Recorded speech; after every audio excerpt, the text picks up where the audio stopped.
Welcome to another episode of the vlog. In this one, I need to get cracking with the golf. We should be finishing the golf in this episode. That's massively optimistic. Actually, I just thought, yeah, that's very optimistic, but you never know.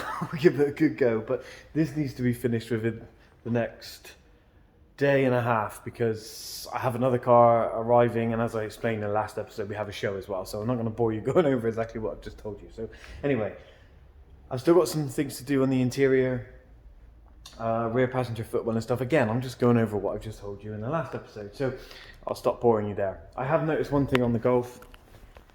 This here, this birdline mark. Unfortunately, I can't leave it like that. I have to sort that out. So it may require a little bit of sanding. Even though this is a single stage polish, there's no way that I can let the car leave with that just on the bonnet. So that will have to be sorted. That's just me. That's the way I am. The rest of the car overall, I don't have any direct LEDs on, but it just looks a bit...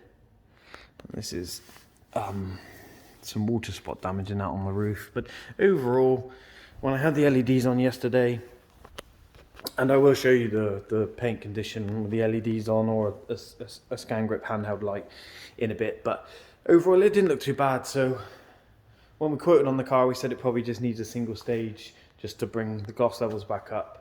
It's not that old, it's not very high mileage, so yeah, it confirms that I was right, which is surprising, to be honest, the amount of times I've got that wrong.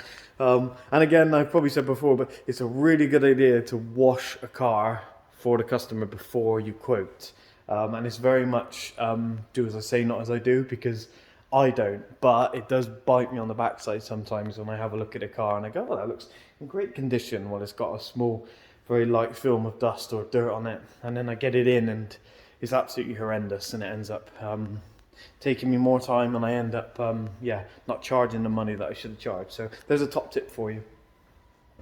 So yeah, I need to crack on, finish the small bits of the interior. I'm hoping to get that done before Laura comes in, and then when Laura comes in, we can crack on with claying and polishing, and hopefully, as I said, very, very hopefully, I'm quietly optimistic that I will be coating this by the end of today. But you know, the end of today could be 10, 11 o'clock tonight. But that's my plan. That's my my goal, and I'm going to attempt it, and I'm going to put 110% into that to get there. But the phone may ring several times. I may have to answer loads of technical questions on products. I may have to answer emails. I may have other stuff I need to do.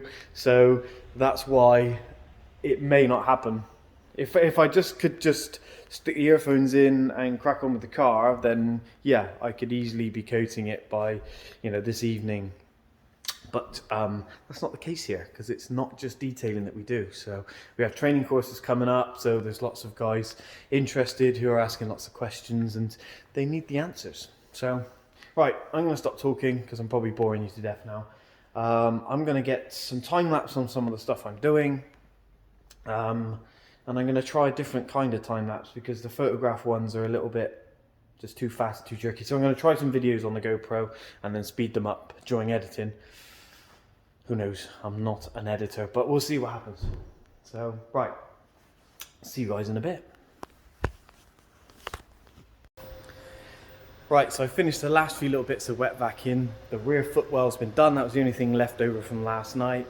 I've pulled the boot floor out, hoovered all the boot through, but I pulled the boot floor out. It's much easier to do it out here on the bench because it has this horrible, wiry, horrible carpet. I don't know why they put it in there. I suppose because it's cheap, but it's so hard to vacuum. Everything gets stuck in it. If you've come across it before, you know what I mean. If you haven't, then good luck. You will when you get one. Yeah, the lifesaver for this is a drill brush.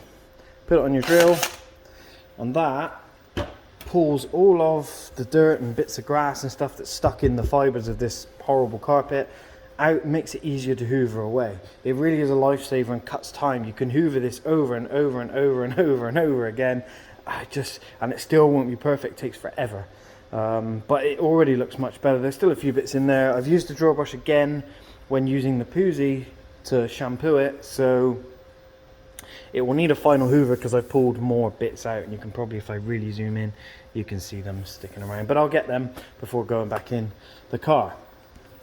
So the car wise, I have just the plastics left to do. I have to do the leather steering wheel and then and the glass, and then the interior is pretty much done.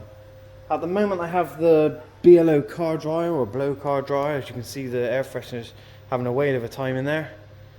Go on, son. He's loving it. But yeah, the BLO car dryer is in there, strategically positioned. And that is now quite hot in there. It's lovely. It's a lot warmer than this workshop at the moment.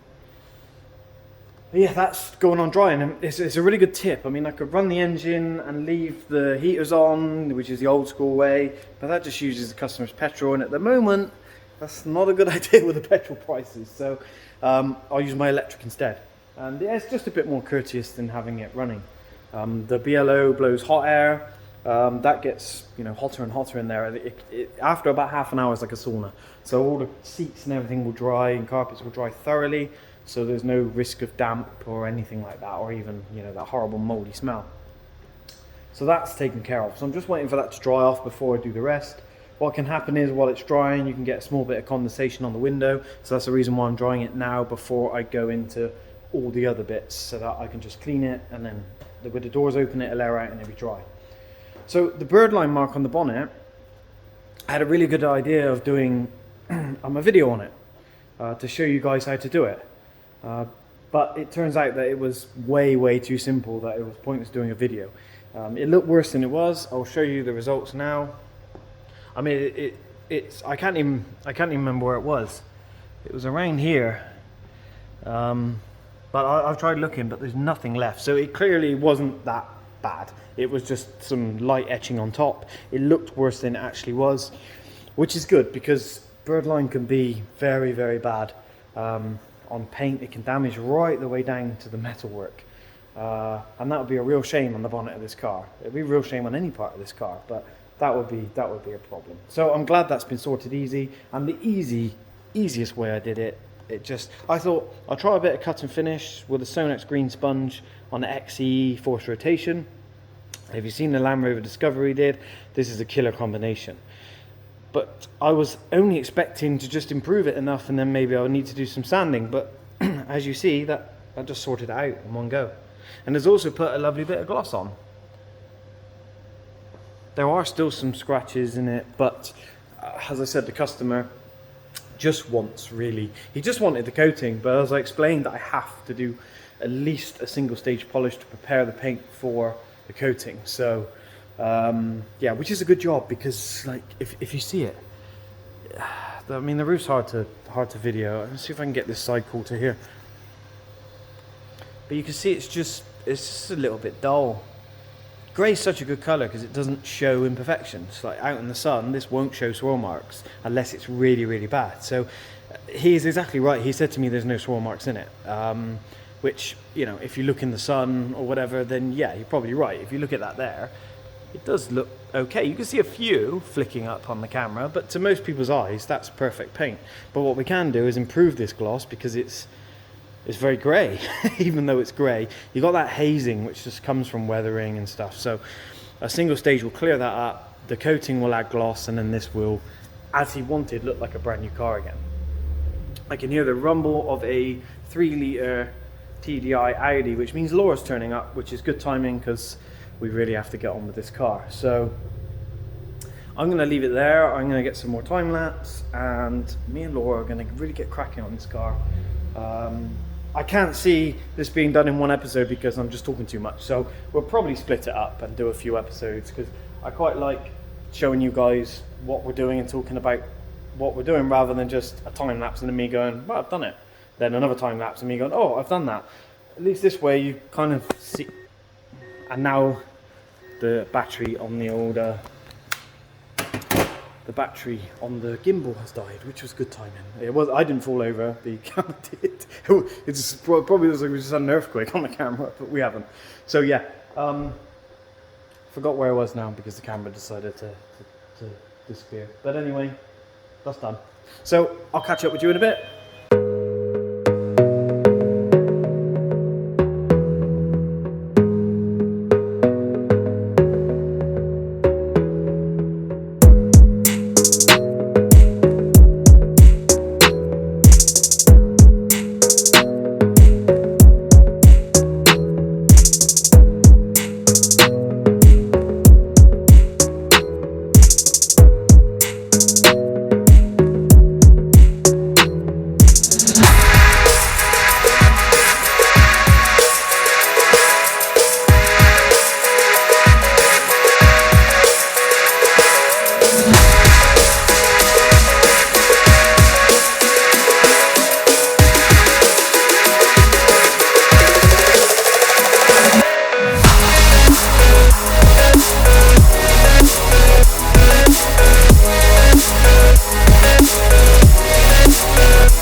really getting on with it now. The interior's all done. I just need to do the final hoover before collection. I'm going to leave that just in case any more dust or anything settles on the panel. So I'll do a final wipe and hoover before it's collected. But the customer asked for it to be like a new car again. And I know the seats aren't exactly back. Maybe we'll move them back. You see there's still bits of things there. So I just need to final hoover, but yeah, it now does look like a new car, I think. Well, I think anyway. I'll put the parcel shelf back in, just over there. So you just need to hoover that.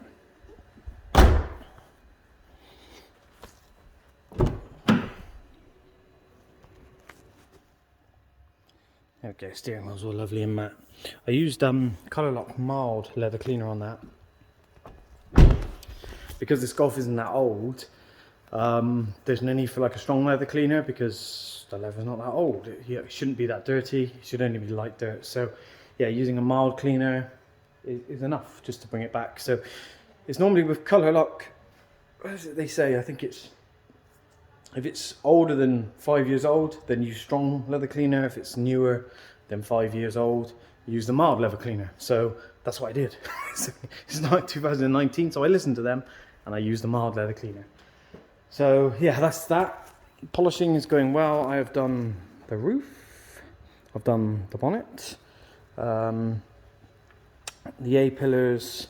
Laura's done a bit of the front. Laura's done the front and rear bumper. It's just the little gloss black details that I'll have to get in with the small polisher just to sort out before coating it all, but the main bits are done of there. The boot lid's done, so it's coming on quite nicely. We've removed the plates because the customer has new plates, so we've got rid of the horrible plates around, new plates. We got rid of the horrible dealer plates around, so it should look a lot cleaner. So we've still got the original plates around, but we got rid of this thing on the front and the back. So yeah, that's much better.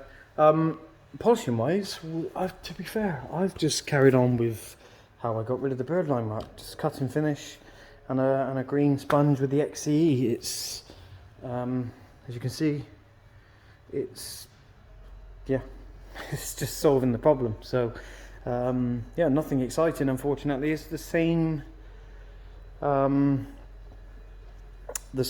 system that I used on Discovery, and it's doing the job. So if it works, why change it?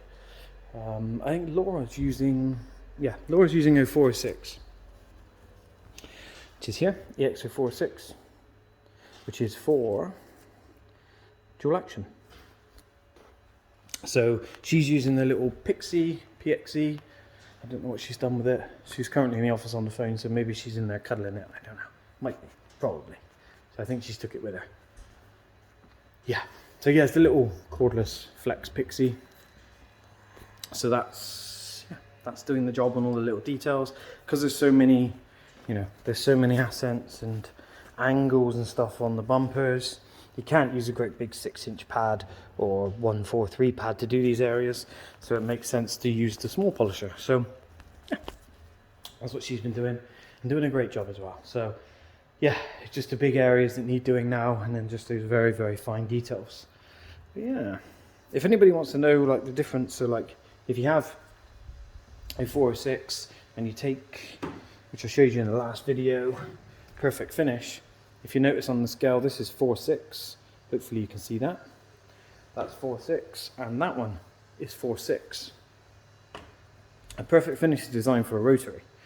So the abrasives in here will actually be a little bit smaller and a little bit softer than the abrasives in this one.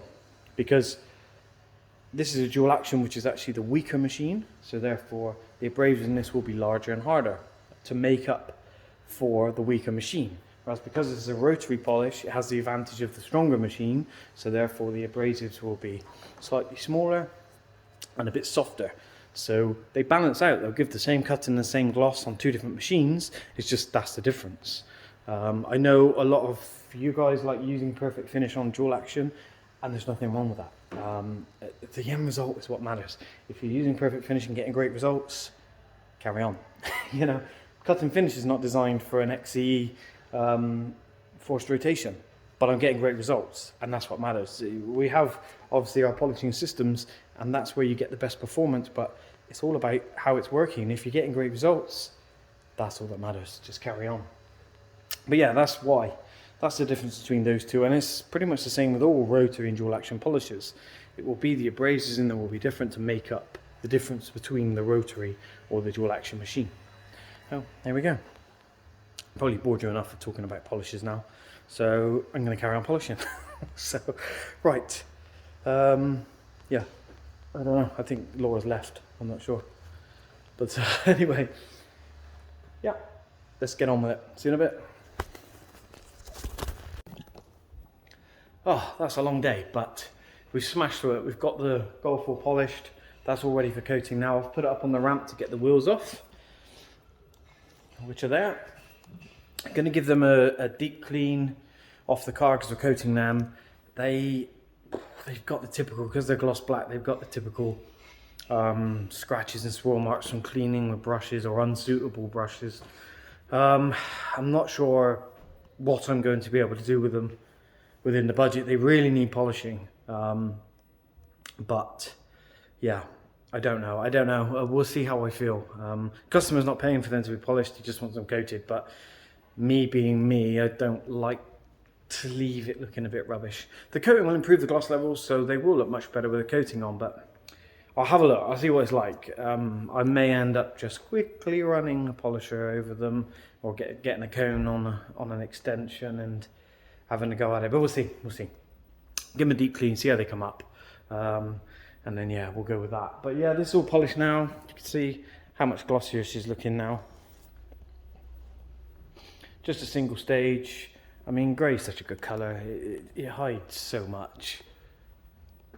I love grey cars. Gloss black pillars are done. I did two-stage them because they're so soft and they're always scratched up, and you know, it's not going to add massive amounts of time onto the job just to two-stage them, so why not do it? It's something I like doing. Just improves the overall appearance of the car, so it's worth doing. So yeah, that's that. Just got to get these wheels clean now. The next car is outside there. So yeah, the next car is there. It's just been dropped off, so I'll give you a little sneak peek. There it is. Yeah, it's a BMW M2, and that's in for a single stage coating, single stage ceramic coating, the same as what the Golf is. So it's now late in the day, actually. It's pretty much closing time for us, but same as last night. Tomorrow me will thank me if I stay another hour and get as much as I can done. Because today me really did thank yesterday me for doing those extra 3-4 hours last night, because I'm ahead on this. Like, I've basically done 2 days worth of work. In hours wise, I've probably put 15-16 hours into it, but just because I stayed here late last night, it's only been a day by proper hours, but my hours has been 2 days. So yeah, that's ready for coating now. I'm going to put the cover on it in a minute to stop the dust getting on it before it does need wiping down, but then that's ready to go. Yeah, so I'm going to crack on and get these wheels cleaned and start the M2, and then see how long I can go tonight before I either pass out from starvation or collapse in tiredness, or I think I've done really well, I'm going to go home. We'll see which one of those three it is. Right, I'll see you in a bit.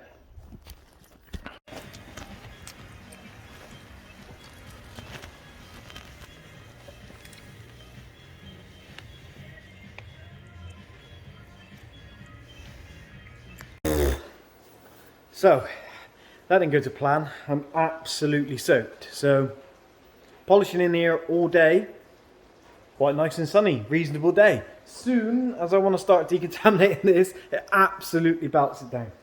I don't know if you can see on the camera, but my hat's dripping, water's running down my sleeves. I'm absolutely soaked. Joys of car cleaning, eh? But it's fine. I gotta be honest, I quite enjoyed it actually. I played rugby for a long time and I used to love playing in the rain. There's something about it, I don't know what it is. Perhaps I'm just weird. Probably that, to be honest. But anyway, yeah, it's done. I'm soaked through, but I'll get changed and dry off in a minute. Sorry, that keeps dripping. But it's done. So it's decontaminated. I'm not going out there, it's pouring with rain. Don't be silly, don't walk out there. Right, you're going to have to look from a distance. So that's been decontaminated. The rain is washed. I mean, the rain was washing off as quickly as I could rinse it. So that's not bad, that's good, because rainwater, reasonably clean rainwater. We haven't had any dusty rain lately, so we should be okay, but it doesn't leave water spots, so that's fine. I'm going to let it drip a little bit so the water runs out of the gaps and things, the main bits of water. I'm just going to reverse it in, and to be honest, I'm absolutely soaked through, so that's enough for tonight. The golf wheels are off and clean. They're looking a lot better. Same thing, the rainwater has rinsed them off, so I'm actually going to get them to the door and use the blower then to blow them off and then bring them in. And then tomorrow it will just be polishing on that and coating on the Golf, which is sat there under a cover, lovely and warm and dry. Surprising. I'm not dry, am I? Cars get treated better than me here. Right, yeah, so I'm just soaked. I'm just absolutely soaked. So, yeah, I don't really know what else to tell you, to be honest. I'm soaked, the car's soaked, that car's dry. It's getting late, it's not dark, it's earlier than it is last night, so I'm gonna reverse that in, yeah. And then, I don't know what I'll do. I'll probably dry it, towel it dry, to be honest, at least then in the morning. I can just come straight in, claying and polishing, and then it'll just be everything coating. So, yeah. Right, I'm wet, I'm going to go and dry off, I'm going to move the car in, and then I'm going to go home, I think. So, I'll catch up with you guys in the morning.